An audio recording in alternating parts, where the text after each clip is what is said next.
한국 사람들이 이야기를 나누고 있습니다. 그걸 옆에서 조용히 듣고 있던 미국 여성이 입을 열자 사람들은 충격에 빠지게 됩니다. 과연 이 여성에게는 어떤 일이 있었던 걸까요? 이 내용은 미국 여성의 사연을 재구성한 것입니다. 안녕하세요. 미국 조지아주에 사는 캐서린이라고 합니다. 저는 애틀랜타에서 태어나서 대학생이 될 때까지 쭉 이곳에서 자라왔어요. 미국 안을 여행한 적은 있지만 그 외에는 이 주변을 벗어나 본 적이 없어요. 그러다 보니 저는 항상 새로운 곳에서 생활하는 제 모습을 꿈꾸게 된 것 같아요.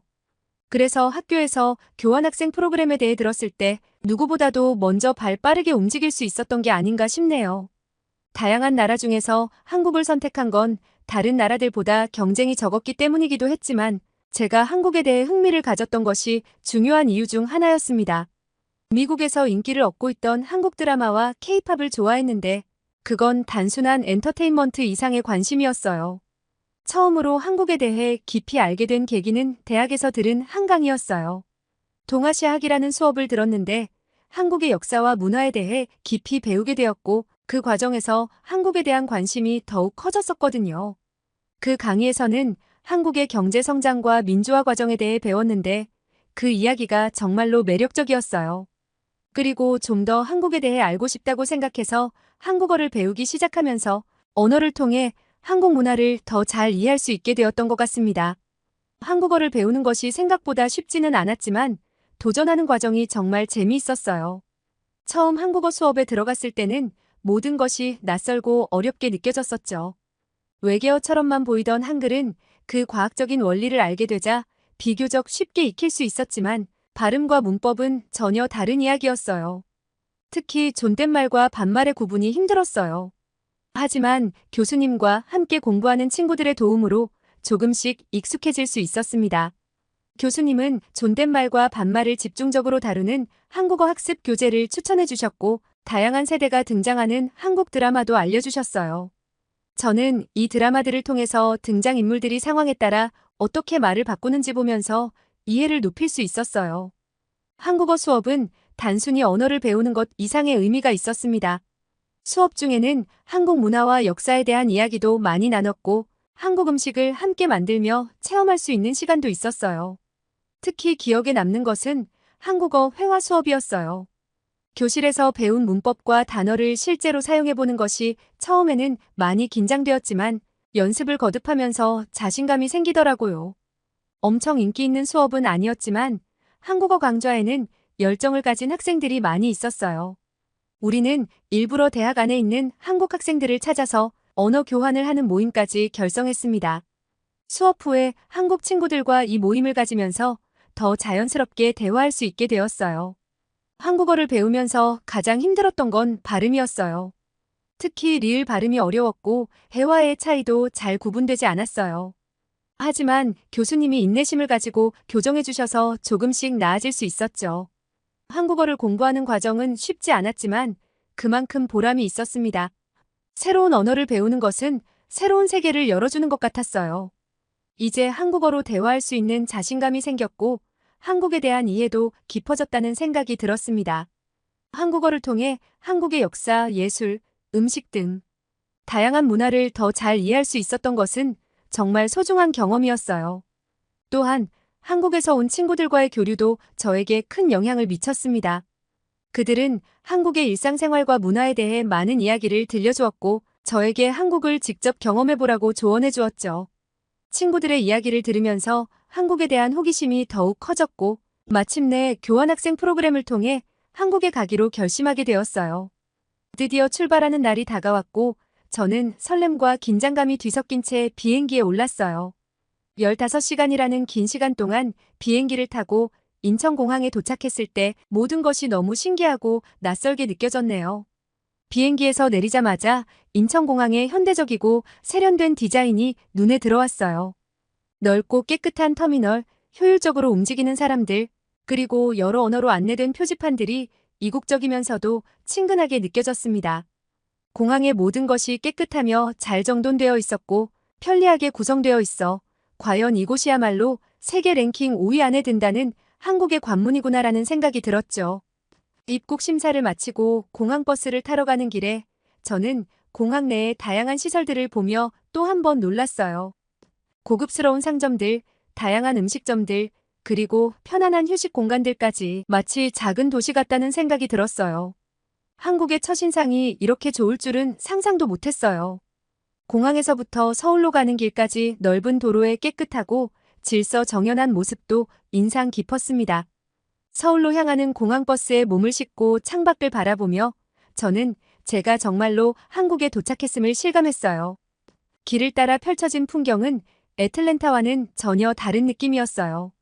깨끗하고 현대적인 도시의 모습과 그 속에 어우러진 자연이 정말 아름다웠어요. 저는 교환학생으로 지내는 동안 학교의 기숙사에 머물기로 했습니다. 기숙사에 도착하자 한국인 담당자가 나와서 기숙사의 시설이나 룰에 대해서 안내해 주셨어요. 기숙사에는 저 말고도 해외 각국으로부터 온 외국인 유학생들이 많이 있었어요.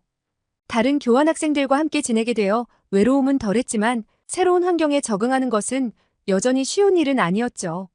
한국 대학에서 듣게 된 한국어 수업은 나름 미국 대학에서 공부를 열심히 해왔다고 생각한 저였지만 수업 레벨이 너무 높아서 생각보다 어렵더라고요. 하지만 한국인 친구들과 교환학생 친구들의 도움으로 조금씩 적응해 나갈 수 있었습니다. 한국 생활의 하이라이트 중 하나는 한국 음식을 맛보는 것이었어요. 김치, 비빔밥, 불고기 등 모든 음식이 정말 맛있었고 제 입맛에도 딱이었어요. 특히 한국의 다양한 길거리 음식은 저에게 한국 생활에 또 다른 즐거움을 안겨주었죠. 한국에 온 지 얼마 안 되었을 때 친구들이랑 거리를 걷다가 처음으로 한국의 길거리 음식을 접하게 되었습니다. 길가에 줄지어 늘어선 포장마차들에서 풍겨오는 고소한 냄새가 우리를 유혹했어요. 도저히 그냥 지나칠 수 없어서 친구들과 함께 여기저기 들러보기로 했어요. 첫 번째로 맛본 것은 떡볶이였어요. 빨간 고추장 소스에 떡과 어묵이 버무려진 이 음식은 K-팝 가수들이 자주 먹던 바로 그 음식이었죠. 한 입 먹는 순간 매콤하면서도 달콤한 소스가 입안 가득 퍼졌어요. 떡의 쫄깃한 식감과 어묵의 담백함이 정말 잘 어울리더군요. 매운 것을 잘 못 먹는 편인데도 이 떡볶이는 계속 먹게 되는 마법 같은 맛이었어요. 저는 순대에도 도전해봤습니다. 검은 색깔과 독특한 모양에 처음에는 조금 망설여졌지만 친구들이 맛있다고 적극 추천해서 먹어봤어요. 순대는 돼지 창자 안에 당면과 야채가 가득 찬 한국식 소시지였는데 예상외로 부드럽고 고소했어요. 같이 제공된 소금에 찍어 먹으니 더욱 맛있더라고요. 튀김도 빠질 수 없었죠. 포장마차에는 김말이, 오징어 튀김, 고구마 튀김 등 다양한 튀김들이 바삭바삭하게 튀겨져 산처럼 쌓여 있었어요. 떡볶이 소스에 찍어 먹으니 그 맛이 일품이었습니다. 특히 김말이는 바삭한 김과 쫄깃한 당면이 환상적인 조화를 이루었죠. 마지막으로 호떡을 먹었어요. 호떡은 겉은 바삭하고 속은 달콤한 시럽으로 가득 찬 한국식 팬케이크였어요. 길거리에서 바로 구워주는 따뜻한 호떡을 한 입 베어 물자 입안 가득 퍼지는 꿀과 견과류의 조화가 정말 끝내줬습니다. 기숙사로 돌아가서도 그 맛은 정말 잊을 수가 없어서 다음날 바로 또 사 먹으러 왔을 정도예요. 한국의 길거리 음식은 단순한 간식이 아니라 제게는 한국의 문화를 몸소 체험하는 특별한 경험이 되기도 했어요. 저는 이후로도 친구들과 자주 길거리 음식을 먹으러 다니게 되었고 매번 새로운 맛을 발견하는 재미에 푹 빠졌어요. 학교 수업 중에 한국의 역사와 문화를 직접 체험할 수 있는 기회도 많았습니다. 경복궁과 같은 전통 궁궐을 방문하고 한복을 입어보는 등 다양한 체험을 하며 한국을 더 깊이 이해할 수 있었어요. 교환학생으로서의 경험은 단순히 학문적 성취뿐만 아니라 새로운 문화와 사람들을 만나고 나 자신을 성장시키는 소중한 시간이 되었어요. 애틀랜타에서의 삶과는 전혀 다른 한국에서의 생활은 제게 큰 도전이었지만 그만큼 보람있고 가치 있는 시간이었어요. 저는 한국에 완전히 적응해서 즐거운 나날을 보내게 되었습니다. 시험이 끝나고 홀가분해진 어느 날 저는 홍대 근처에서 친구들과 함께 시간을 보내고 있었어요. 날씨도 좋고 거리에는 사람들로 활기가 넘쳐났죠. 홍대의 거리 공연과 다양한 카페들 사이에서 저는 서울의 젊고 자유로움이 가득한 분위기를 만끽하고 있었어요. 그러던 중 길거리 카페에서 친구들과 커피를 마시고 있을 때였어요. 우리는 웃고 떠들며 좋은 시간을 보내고 있었는데 갑자기 우리 옆 테이블에서 한 남자가 웃으며 말을 걸어왔어요. 안녕하세요. 저희도 서울에 여행 왔는데 혹시 여기 좋은 곳 추천해 주실 수 있나요? 그 남자의 이름은 준호였어요. 부산에서 친구들과 함께 서울로 놀러 왔다고 했죠. 처음에는 그냥 예의상 대답을 해주었지만 준호의 유머러스한 말투와 친절한 미소에 점점 대화가 길어졌어요. 그는 농담을 던지며 우리를 웃게 만들었고 저는 이 부산 남자의 매력에 빠져드는 걸 느낄 수 있었어요. 그럼 우리 같이 놀러 갈래요? 준호가 제안했을 때 저도 모르게 고개를 끄덕이고 있더라고요. 친구들도 흔쾌히 동의했고 우리는 함께 홍대 거리를 돌아다니기로 했어요. 홍대 골목골목을 돌아다니며 우리는 서로에 대해 더 많이 알게 되었어요. 준호는 부산에서 대학을 다니고 있었고 서울은 자주 오는 편이 아니라고 했어요. 저는 그에게 한국어를 배운 이야기와 애틀랜타에서의 생활을 이야기해 주었고 준호는 제 이야기들에 귀를 기울이며 진심으로 흥미로워했습니다. 우리는 서로의 연락처를 주고받았고 준호가 서울에 있는 동안 자주 만나서 시간을 보냈어요. 시간이 갈수록 준호와 저는 더욱 가까워졌죠.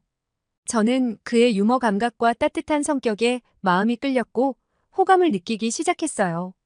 우리는 함께 많은 시간을 보냈고 점차 서로에게 특별한 감정을 느끼게 되었습니다. 하지만 준호는 곧 부산으로 돌아가야만 했어요. 장거리 연애가 가능할지 고민이 되면서도 저는 그와 함께 하고 싶은 마음이 강했어요. 준호도 나와 같은 마음인 것 같았지만 결국 우리는 서로의 마음을 전하지 못한 채 헤어지게 되었습니다. 저는 어차피 잠깐의 스쳐가는 만남이었고 곧 잊게 될 거라고 애써 제 자신에게 말했어요. 하지만 서울에서의 그 짧은 만남 이후 저는 계속해서 준호를 잊을 수가 없었어요. 그의 따뜻한 미소와 유머, 그리고 부산에서의 생활 이야기가 머릿속에서 떠나지 않았죠. 처음 그를 만난 홍대의 거리, 함께 웃으며 먹었던 떡볶이, 그리고 헤어지기 아쉬웠던 그날 밤의 산책. 모든 것이 생생하게 기억났어요. 수업에도 집중하지 못하고 하루 종일 멍하게 있는 제 모습에 친구들이 무슨 일이냐며 걱정할 정도였죠. 너무 답답한 마음에 친구들에게 준호에 대한 마음을 털어놓자 다들 연락해보라고 격려해줬습니다. 시간이 지날수록 준호를 향한 제 감정은 더욱 깊어졌고 결국 저는 용기를 내어 그에게 연락하기로 했어요. 마음속으로 수십 번 망설였지만 결국 떨리는 손으로 메시지를 보냈어요. 준호야, 잘 지내? 너와 함께한 시간이 너무 그리워. 부산에 놀러 가도 될까? 답장은 예상보다 빨리 왔어요. 캐서린, 너무 반가워. 부산에 오면 내가 꼭 맛있는 음식도 사주고 좋은 곳도 데려가 줄게. 언제 올래? 그의 답장을 읽는 순간 저는 가슴이 두근거림에 터질 것 같았고 너무 기뻤어요.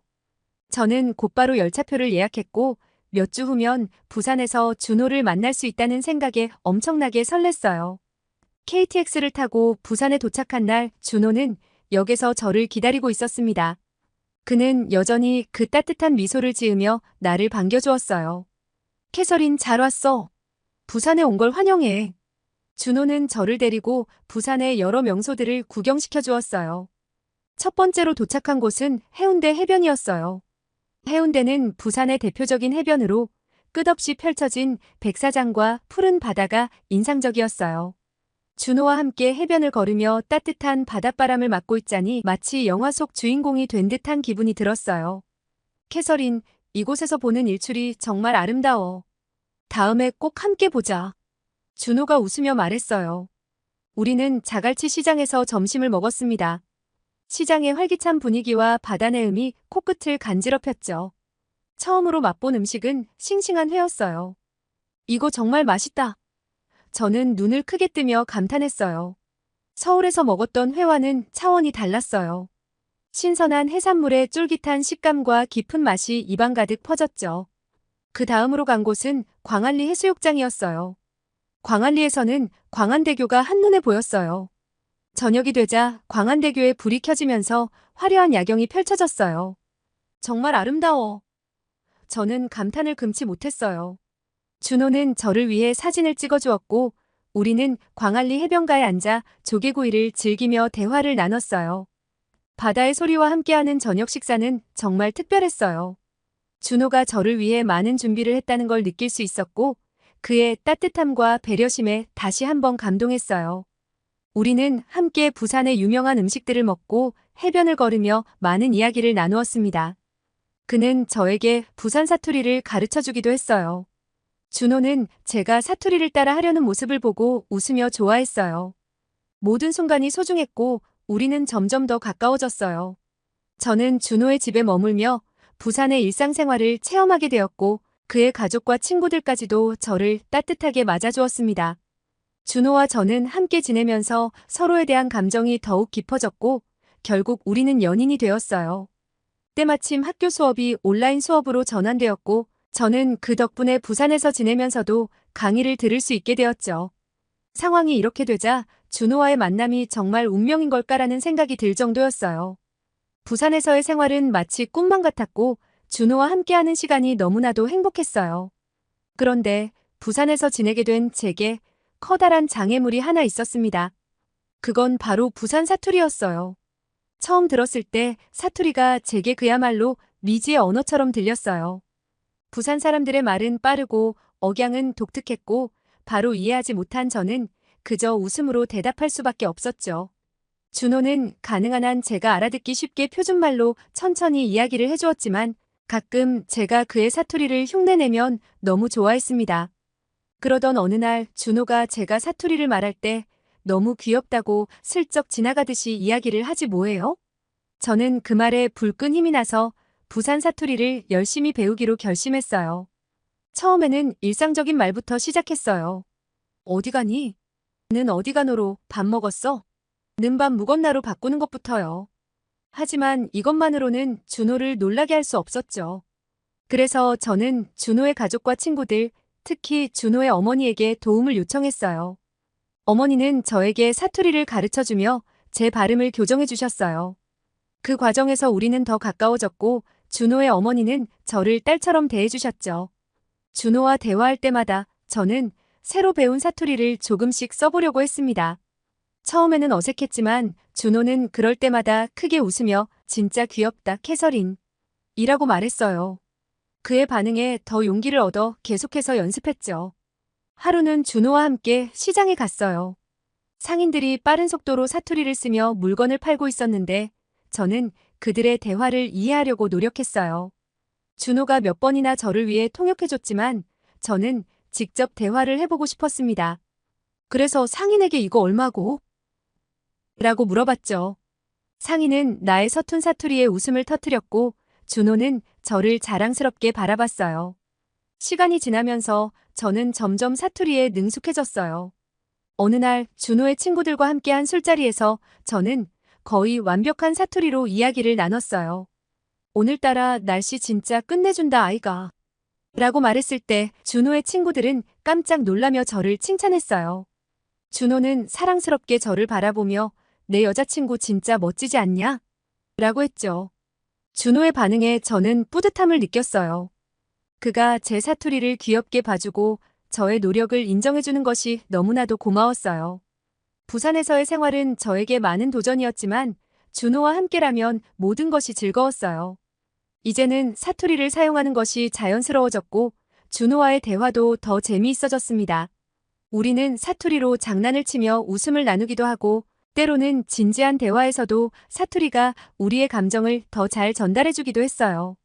한국에서의 생활은 저에게 많은 변화를 가져다 주었지만 그 중에서도 가장 큰 변화는 준호와 함께한 모든 순간들이었어요. 그러나 이런 행복한 우리에게도 시련이 닥쳐왔습니다. 어느 날 저는 비자가 만료될 시기가 다가오고 있다는 사실을 알게 되었어요. 마음이 무거웠어요. 준호와의 이별을 생각하니 가슴이 아팠죠. 저는 준호에게 이 사실을 털어놓았어요. 나 비자가 곧 만료돼서 미국으로 돌아가야 할 것 같아. 저는 눈물을 참으며 말했어요. 준호는 놀란 표정을 지었지만 곧 저를 안아주며 말했어요. 캐서린, 우리 함께 해결할 방법을 찾아보자. 너를 이렇게 보내고 싶지 않아. 그의 말에 저는 조금 안심이 되었어요. 우리는 함께 여러 가지 방법을 고민했어요. 다시 학생 비자를 신청하거나 준호가 미국으로 유학을 가는 등의 다양한 방법들을 생각했죠. 그러나 그 어느 것도 우리에게 확실한 해결책이 되지 않았어요. 어느 날 우리는 함께 광안리 해변을 걷다가 진지한 대화를 나눴어요. 캐서린, 나는 너를 정말 사랑해. 그래서 내가 생각한 게 있는데. 우리 결혼하자. 준호의 말에 저는 놀랐어요. 결혼이라니 정말 생각지도 못한 제안이었어요. 하지만 그의 진심 어린 눈빛을 보며 저도 그와 함께 하고 싶은 마음이 커졌습니다. 우리는 결혼을 결심하게 되었어요. 비록 빠른 결정이었지만 우리 둘 다 서로를 깊이 사랑했고 함께 하고 싶은 마음이 컸어요. 준호는 그의 부모님께 우리의 결혼 소식을 전했고 두 분은 우리를 따뜻하게 지지해 주셨습니다. 저는 부모님께 전화를 걸어 이 소식을 전했어요. 처음에는 놀라셨지만 저의 결정을 존중해 주셨고 우리의 결혼을 축복해 주셨어요. 결혼 후 우리는 부산에서 달콤한 신혼생활을 시작했어요. 준호는 저를 위해 한국의 문화를 더 많이 알려주었고 저는 그의 사랑과 배려 속에서 한국 생활에 더 잘 적응할 수 있었습니다. 우리는 함께 요리하고 여행하고 웃고 울며 더욱 가까워졌어요. 비록 한국에서의 유학 생활이 끝났지만 준호와의 사랑은 새로운 시작을 의미했죠. 우리는 서로를 깊이 사랑하며 앞으로의 모든 순간을 함께할 것을 다짐했어요. 부산의 아름다운 해변과 따뜻한 사람들 속에서 우리의 사랑은 날로 깊어져 갔고 준호와 함께라면 어디서든 행복할 수 있다는 것을 깨달았습니다. 저의 이야기는 여기까지입니다. 여러분 캐서린 씨의 이야기 어떠셨나요? 교환 유학생으로 한국에 오게 됐던 캐서린 씨가 푸근한 부산 남자의 매력에 빠져서 사투리까지 능숙하게 쓰게 됐다는 정말 흐뭇해지는 사연이었네요. 매일매일을 감동적인 이야기로 채우고 싶은 감동 다이어리였습니다. 또 좋은 이야기로 찾아뵙겠습니다. 시청해주셔서 감사합니다.